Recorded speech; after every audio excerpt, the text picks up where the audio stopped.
CM Manohar Lal Khattar एक लंबे break के बाद फिर से अपने जन संवाद कार्यक्रम की शुरुआत कर चुके हैं। इसी क्रम में वो बीते दिन रेवाड़ी पहुंचे थे। सीएम खट्टर ने रेवाड़ी के कई गांवों में लोगों से संवाद किया और अपनी जन कल्याणकारी नीतियों का जमकर प्रचार भी किया। दक्षिणी हरियाणा में सीएम का पूरा जोर निष्पक्ष नौकरियों के वादे पर रहा। उनके जनसंवाद में आए लोगों ने भी भाजपा सरकार में समान रूप से और पूरी पारदर्शिता के साथ नौकरियां मिलने की बात को दोहराया है। रेवाड़ी से पहले सीएम ने एक दिन महेंद्रगढ़ में भी बिताया, जहां उन्होंने बाजरे के खेत में खड़े होकर ये फोटो भी खिंचाई, जिसकी सोशल मीडिया पर अब खूब चर्चा हो रही है।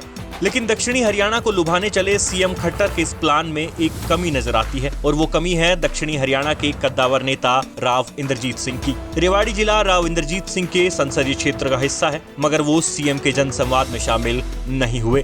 खास बात यह है कि इससे पहले सीएम खट्टर के पलवल जनसंवाद के दौरान वहां के सांसद कृष्णपाल गुर्जर उनके साथ थे। सिरसा में स्थानीय सांसद सुनीता दुग्गल उनके साथ थी और भिवानी एवं महेंद्रगढ़ में स्थानीय सांसद चौधरी धर्मवीर सिंह भी उनके साथ रहे। लेकिन रेवाड़ी में राव साहब कहीं नजर नहीं आए।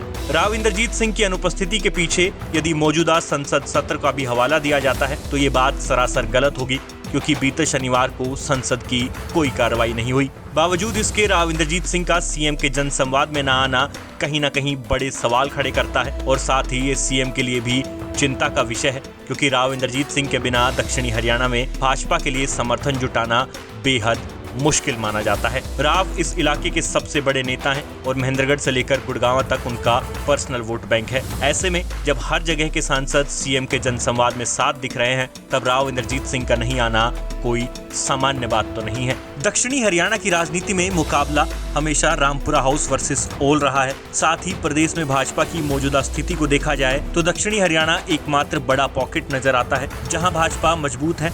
ऐसे में यदि यहां के कद्दावर नेता और सीएम के बीच इस तरह की दूरियां देखने को मिलती है तो ये भाजपा के लिए कहीं न कहीं नुकसानदायक साबित हो सकता है।